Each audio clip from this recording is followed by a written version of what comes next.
Hi everyone, it's me Sunshara143, and as promised, this is my frequently asked questions video.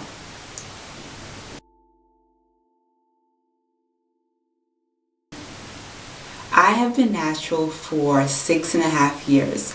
My big shop was in November 2004. I transitioned for 10 months prior, so my last relaxer was in January of 2004. I will say that in the summer of 2007 I had major heat damage. When I say major, I mean pretty much the entire length of my hair on some strands and certain parts of my hair was fried. So I had to slowly cut away anywhere between 6 to maybe 4 or 5 to 8 to 10 inches of hair. So it was significant. This entire front section was completely damaged. Every single part of it had to be cut off. I cut slowly because I didn't want to do a big chop, but everything you see here, for example, is from 2007. So the hair on my head is pretty much 4 years old since 2007, 3.5 years, but my last relaxer was in 2004.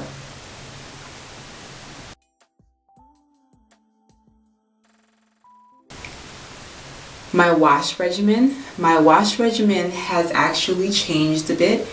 I still do a pre-poo treatment. However, I will say that my detangling takes place at a different time during the session. I now detangle before I go in the shower rather than after or while I'm in the shower, just because it was taking 40 to 45 minutes, and I just didn't want to be in the shower detangling my hair for that long. So I now detangle my hair after I pre-poo. My hair is still wet, because I spray it with a bottle. You can watch my old Reggie video to see how I did that process.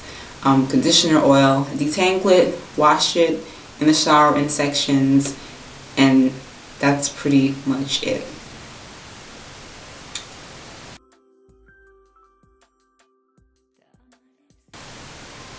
So in terms of my nutrition, I have a pretty standard diet. I'll eat a protein like chicken or fish.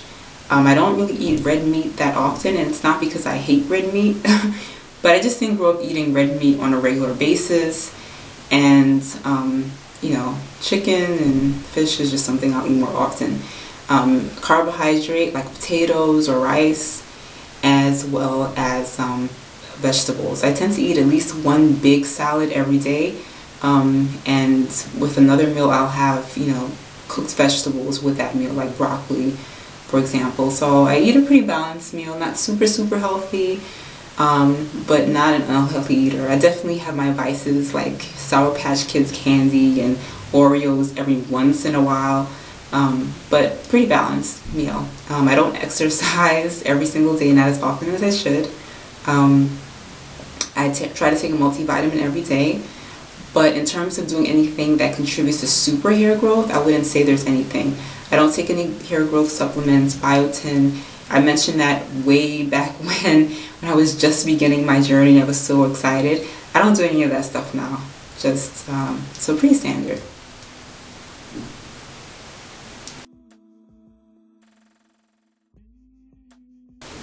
Protein treatments. I have been experimenting with henna.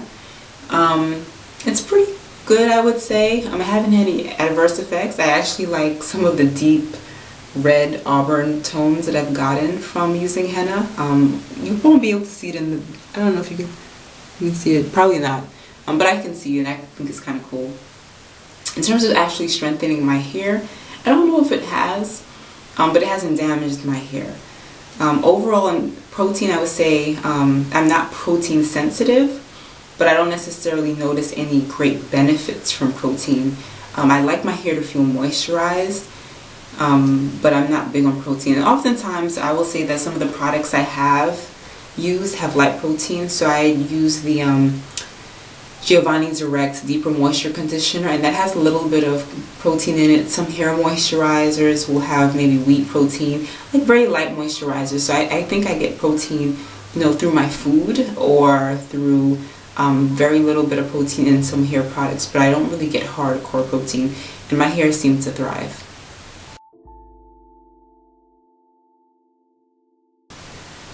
So in terms of the effects of heat on my hair, I haven't had any adverse effects in terms of heat damage. So I mentioned that, I had to cut my hair off slowly after 2007 because of heat damage. So I'm very cautious when I do use heat. I won't use a flat iron above 400 degrees. The heat damage that I had was I used the flat iron at 450 for like consecutive days. So, it was my fault, obviously. But I don't really go above 400. I try to do it around 370. Maybe I'll be at 400, but usually not, because I don't really go for bone straight hair. I've only flat ironed my hair fully once, and that's the video that I made in December, and I had absolutely no heat damage.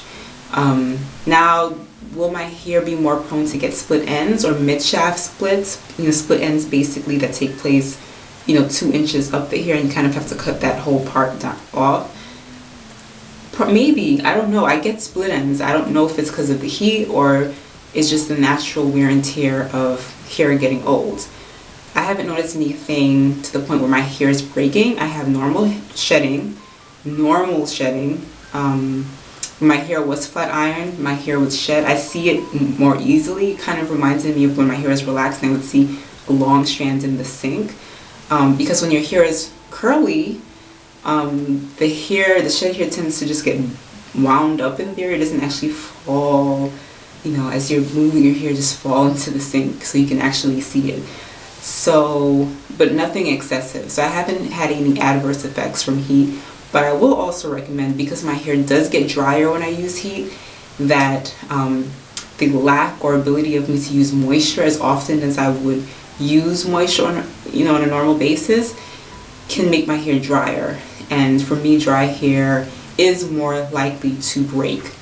So in that way, I think my hair would be hurt if I used heat very often. But I can't say that I've really suffered any consequences thus far. So the top 5 reasons that I've retained length. I will say number 1, low manipulation. I don't play in my hair every day. I don't comb my hair every day. I will wash my hair, detangle my hair, style my hair. That style will last me a week. Moisture. Moisture has been really important. I moisturize my hair every other day at least. In the winter when it's really cold, every other day. Every day I should say. So in the winter when it's really cold, about every day. When it's a little bit warmer, every other day I will moisturize my hair. In terms of the kinds of moisturizers I use, so if I wash my hair and I'm going to use a moisturizer, I try to use something very light. Now in the winter, when I would wash my hair, there were times I used Commit Biologics, which is a pretty heavy moisturizer, but that was because it was so cold and so dry outside. But usually I'll use something light, like the Commit Tube leave-in. And the reason why I like something light to use as a moisturizer is because throughout the week I'll be moisturizing my hair, so I'll be adding product to my hair. Even if the products are natural or what have you, it's still product. So I don't want to start off with something heavy, right? And I'm going to be adding things. So I usually like to start off with something light, I call them wet moisturizers. It's not going to make sense, but moisturizers that, if you take a scoop of it and then, shake the excess off, your hands will kind of look wet. So for example, if you put your hand in shea butter and through it, the excess, your hands are going to be oily, right? Shea butter is not a moisturizer, it's an emollient. It makes your hair soft, but doesn't add water. So Commit Biologics, for example, does have water in it. It does add moisture, but my hands will probably look more greasy than wet if, after I finish using the product with my hands. Now if I use something like Be Mine Curly Butter, my hands will probably look more wet after I finish using it. If I use the Kimei tube leave-in, my hands will look more wet after I finish using it. So that's what I mean. So I like to use those kinds of moisturizers on wash day, and throughout the week I may use more oily type moisturizers like Connect Biologics that have a higher concentration of oils and butters, but also have water and add moisture to my hair.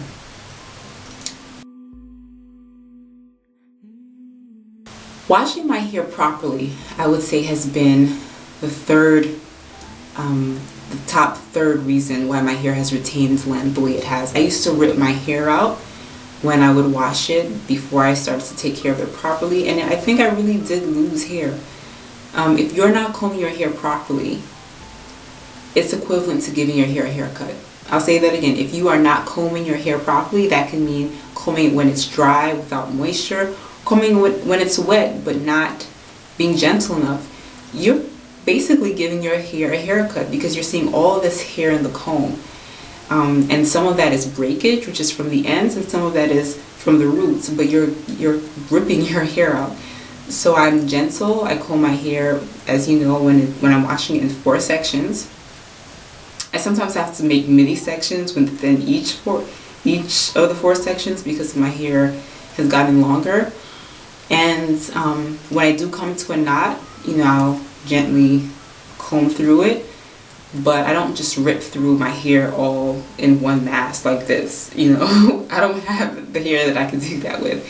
So combing my hair gently when I'm washing it has really, I think, contributed to length retention.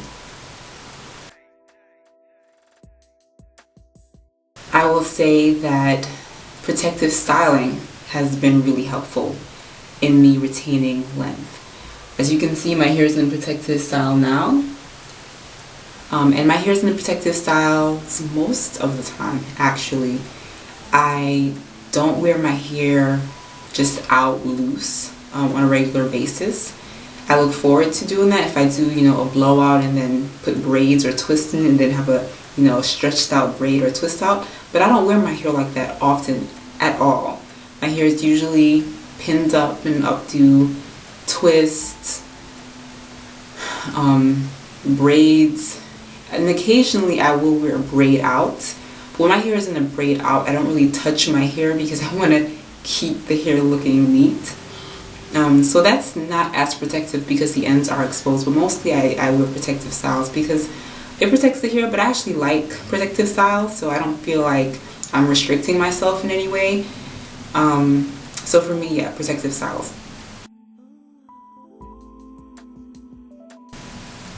Not cutting my hair. I know that sounds really simple, but it's the truth. I don't whack my hair off every 6 weeks. I trim or dust 1/2 inch to 1 inch, maybe every 3 or 4 months. That's it.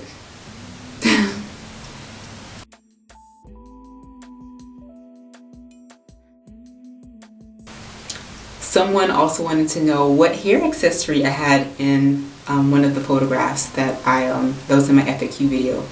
So this was the hair accessory I was wearing in my easy protective style for wash day. It is called a Flexi 8. I will put the website below, and it's a great little hair accessory. So I hope you have a wonderful day. I'm sorry if I didn't get to everyone's questions, but I tried. And thanks for asking. Bye.